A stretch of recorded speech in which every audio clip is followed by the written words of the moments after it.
Bagaimana jika anak bertanya di mana Allah? Mengajarkan agama kepada anak sejak usia dini memang penting dan merupakan tugas dari kedua orang tua. Akan tetapi jika anak kecil bertanya tentang masalah agama, khususnya masalah-masalah tentang hakikat Allah, haruskah menjawabnya? Karena masalah semacam itu terlalu riskan untuk dijelaskan. Untuk menjawab pertanyaan ini, ada beberapa hal yang harus kita perhatikan. Yang pertama, jangan sampai kita menjawab tanpa dalil. Baik dari dalil dalam Al-Quran ataupun dalam sunnah Rasulullah SAW. Yang kedua, tantangannya adalah ketika anak kita sudah mulai bertanya tentang zat Allah, tentang hakikat Allah, maka ini adalah satu hal yang positif sekaligus juga punya jebakan negatif. Karena dia akan terjebak, bahkan kita pun akan turut terjebak untuk membicarakan tentang zatnya Allah. Sesuatu yang tidak mungkin untuk kita lakukan. Sebab sudah disebutkan, tafakkaru fi khalqillah. Kalau kamu mau berpikir, merenung, itu renungkanlah ciptaan-ciptaan Allah. Dan jangan berpikir tentang Allah itu seperti apa wujudnya. Namun demikian, kita juga menemukan bahwa di dalam Al-Quran banyak penyebutan-penyebutan tentang keberadaan Allah itu ada di mana. Katakanlah misalnya ketika Allah berfirman, Ar-Rahmanu 'alal 'arsy istawa. Ar-Rahman, Allah yang Maha Rahman itu 'alal 'arsy istawa. Dia bersemayam di atas 'arsy. Tentu ayat ini adalah ayat yang ghaibiyat. Kita tidak bisa menggambarkan seperti apa 'arsy-nya Allah, sebagaimana lebih tidak bisa lagi kita menggambarkan bagaimana bersemayamnya Allah itu. Tetapi memang secara zahir ayatnya memang berbunyi demikian. Lalu bagaimana secara pengejawantahannya, tentu kita tidak bisa menjawab secara lebih rinci. Karena Allah itu laisa kamitslihi syai'un. Allah itu tidak bisa diserupai dengan apapun. Masalahnya yang bertanya adalah anak kita yang kedewasaannya belum sempurna dan tergelitik olehnya untuk bertanya Allah itu di mana. Oleh karena itu, koridor yang kedua adalah kita alihkan pertanyaan yang nakal ini di seputar tentang wujudnya Allah, teknisnya Allah itu kepada hal-hal yang lebih tepat, yang lebih sempurna, yaitu membicarakan tentang makhluk-makhluk Allah yang sedemikian luas, sedemikian banyak, sedemikian unik. Tapi kalau ditanya di mana Allah, masih ngotot juga, Ar-Rahmanu 'alal 'arsy istawa. Allah yang Maha Rahman itu bersemayam di arsy. Tetapi bukan berada di dalam hati, bukan berada di mana-mana, karena Allah itu tidak menempati ruang, bahkan juga tidak menempati waktu. Yang jelas bagi kita, Allah itu melakukan muraqabah, melakukan pengawasan. Bahkan disebutkan, Allah itu lebih dekat pada kita. Aqrabu ilaihi min hablil warid, lebih dekat daripada urat nadi kita. Apanya yang dekat?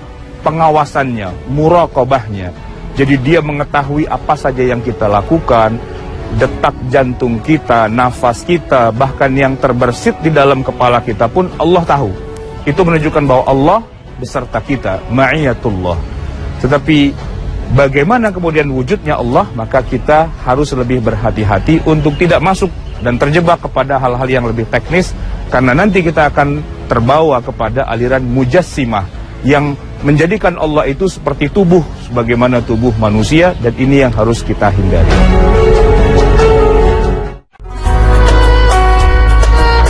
Rasulullah SAW bersabda, sesungguhnya Allah tidaklah mencabut ilmu dengan sekali cabut dari hambanya. Akan tetapi Allah mencabut ilmu dengan mewafatkan ulama, sampai apabila Allah tidak menyisakan seorang ulama pun, manusia pun mengangkat pemimpin-pemimpin yang bodoh. Mereka ditanya, lalu berfatwa tanpa ilmu, sehingga mereka sesat dan menyesatkan. Hadis riwayat Bukhari. Nah, pemirsa, semoga tayangan hari ini menginspirasi pagi Anda. Akhir kata, wassalamualaikum warahmatullahi wabarakatuh. Akhirnya sang mentari sebagai penanda diri. Pemirsa Asana, ada masalah lain terkait dengan masalah bersuci. Banyak orang yang masih ragu, apakah jika suami istri bersentuhan setelah wudhu itu membatalkan wudhunya? Karena belakangan banyak sumber yang menyebutkan hal itu tidak membatalkan wudhu. Sementara di tanah air, sejak kecil kita sudah diajarkan bahwa bersentuhan dengan lain jenis itu membatalkan wudhu. Dalam hal ini kita menemukan 3 perbedaan pendapat. Ada yang mengatakan mutlak tidak batal, yaitu kalangan mazhab Hanafi, dan ada yang mengatakan mutlak batal, yaitu kalangan mazhab Syafi'i, dan ada lagi yang di tengah-tengahnya, batal kalau dengan syahwat dan tidak batal kalau tidak ada syahwatnya. Namun meskipun ketiga mazhab ini berbeda, sumbernya sama, yaitu surat Al-Ma'idah ayat 6. Ketika Allah berfirman, "Aula mastumun nisaa falam tajidu ma'an fatayammam." Aula mastum, atau kamu menyentuh an-nisa, perempuan. Laki-laki menyentuh perempuan, suami menyentuh istrinya. Maka disebutkan di situ, kalau kamu tidak menemukan air maka bertayamumlah. Maka dari situ kemudian diambil kesimpulan bahwa sentuhan itu membatalkan wudhu atau membatalkan juga menjadi berhadas besar. Nah, hanya saja dalam hal ini para ulama berbeda pendapat tentang makna la mastum. Tadi sudah saya katakan mazhab Hanafi mengatakan tidak batal. Kenapa? Karena mereka mengatakan la mastum di situ artinya bukan sentuhan kulit dengan kulit secara fisik, tapi ini adalah majazi, ini adalah kiasan. Maksudnya la mastum adalah jama'tum, terjadi jima, hubungan seksual antara suami dan istri, maka itu membatalkan, dalam hal ini menjadi hadas besar. Kalau mau mandi janabah tidak ada air, gantinya adalah tayamum. Sementara dalam madhab Asy-Syafi'i, la mastum dimaknai secara hakiki. Yang namanya lams itu adalah sentuhan, sentuhan kulit dengan kulit. Bahkan dalam hal ini suami istri pada hakikatnya bukan mahram. Kalau mahram tidak mengapa. Misalnya seorang anak laki-laki dengan ibunya, seorang ayah dengan putrinya, seorang saudara laki-laki dengan saudari perempuannya, mereka adalah mahram. Kalau terjadi sentuhan kulit memang tidak batal, tetapi kepada yang bukan mahram maka itu membatalkan. Dan bahkan antara suami dan istri, sesungguhnya banyak orang agak keliru. Suami istri itu bukan mahram, karena makna dari kata mahram adalah orang yang haram untuk dinikahi. Nah, kalau sudah jadi istri kita, ya pastilah dia bukan mahram. Maka suami ketika bersentuhan tangannya dengan istri, kulit ketemu kulit, di dalam madhab Syafi'i itu membatalkan wudhu. Dalilnya adalah Al-Quranul Karim, kekuatan hukumnya qat'i, qat'iyus subut, qat'iyud dilalah. Secara subut itu sahih mutawatir memang ayat Al-Quran, dan secara dilalah, secara bagaimana itu bisa diambil menjadi hukum, jelas sekali. Zahir ayat bunyinya la mastum, kamu menyentuh. Nah, tetapi dalam hal ini memang sebagian ulama mengatakan bahwa oh tidak batal. Kenapa? Karena Nabi pernah menyentuh Aisyah istrinya di malam hari ketika beliau sedang sholat tahajud, beliau geser kaki dan sebagainya, sehingga dikatakan bahwa tidak mengapa kalau suami itu menyentuh kulit istrinya. Nah, bagaimana jawaban mazhab Syafi'i? Ternyata mereka mengatakan bahwa hadis itu memang sahih, tetapi berapa usia Aisyah pada saat itu? Mereka mengatakan bahwa usianya masih belum lagi baligh, belum haid, sehingga dia termasuk wanita ghairu mustahah, yang sama saja dengan seperti menyentuh orang yang mahram. Kalau dia belum haid, itu tidak mengapa untuk disentuh kulitnya. Juga ada yang mengatakan bahwa Rasulullah sebelum sholat itu mencium istrinya.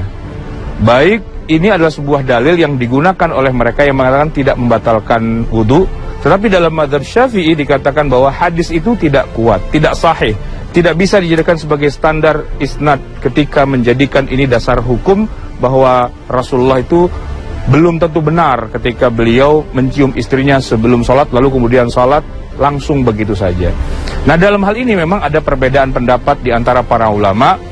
Intinya adalah bahwa sebagian mengatakan sentuhan kulit itu tidak membatalkan wudhu, yaitu mazhab Hanafi. Sebagian lagi mengatakan membatalkan wudhu, yaitu mazhab Syafi'i. Dan di tengah-tengahnya ada pendapat ulama mazhab Malikiyah yang mengatakan bahwa batal wudhu itu kalau suami menyentuh istrinya dengan syahwat, walaupun mungkin sentuhannya dengan alas, dengan kain, dengan pakaian.